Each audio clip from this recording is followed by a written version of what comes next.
चीन के बाद अब भारत में भी HMPV वायरस की एंट्री हो चुकी है। HMPV यानी ह्यूमन मेटान्यूमो वायरस भारत में तेजी से फैल रहा है। भारत में एक ही दिन में सोमवार को 5 HMPV के केस मिलने से हड़कंप मच गया। भारत में अब तक HMPV वायरस के 5 केस मिल चुके हैं। केंद्रीय स्वास्थ्य मंत्रालय ने शनिवार को लोगों को आश्वस्त किया कि चीन में सांस संबंधी बीमारियों के मामले में हाल में ही हुई वृद्धि को लेकर चिंता करने की कोई आवश्यकता नहीं है। इसमें HMPV के कारण होने वाली बीमारियां भी शामिल हैं।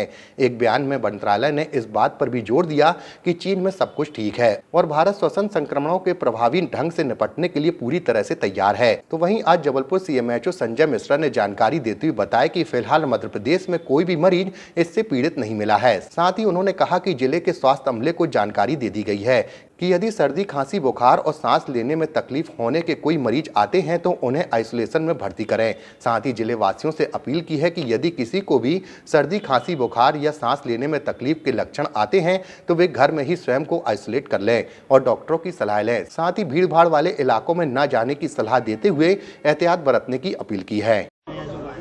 जी, ये ह्यूमन मेटान्यूमो वायरस जिसकी जानकारी चाइना से शुरू हुई पिछले 15 दिन से और काफ़ी गंभीर वहाँ उसने प्रभाव डाला है। हमारे देश में अभी 5 बच्चे प्रभावित मिले हैं, वो सभी 1 साल से कम उम्र के हैं, बेंगलोर और अहमदाबाद में।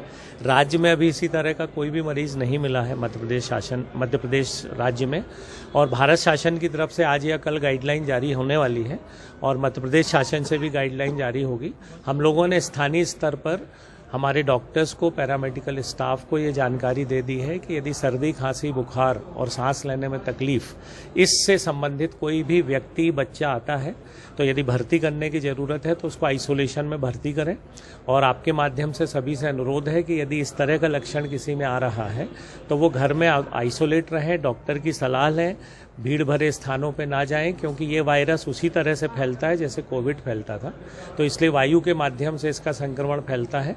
तो हमें भीड़ भरे स्थानों पर जाने से बचना चाहिए, लोगों से दूरी बना के रखना चाहिए। सबसे अच्छा है कि घर में रहें और घबराने की बिल्कुल भी ज़रूरत नहीं है, क्योंकि अभी तक हमारे देश में जो 5 प्रभावित हैं वो गंभीर स्थिति में नहीं आए हैं और इसलिए जो हमारे सुरक्षात्मक उपाय हैं उनका पालन करें। कितना डेंजर है ये वायरस? अभी तक तो देखिए, इसमें जो 5 हमारे 2-3 दिन पुराने जो मरीज हैं उनमें कोई भी गंभीर स्थिति नहीं आई है और इतना गंभीर तो नहीं है। कोविड का सामना अपन ने किया है और सबसे बड़ी बात है घबराना नहीं है और पैनिक नहीं होना है, लेकिन सुरक्षात्मक उपायों का पालन करना है। जिला प्रशासन की क्या तैयारी है? जिला प्रशासन, हम लोगों ने अस्पताल में वार्ड निर्धारित कर दिए। मेडिकल कॉलेज में वैसे भी साल भर से एक आइसोलेशन वार्ड रहता ही है, लेकिन अभी तक कोई हमारे यहाँ मरीज ही नहीं आया ऐसा।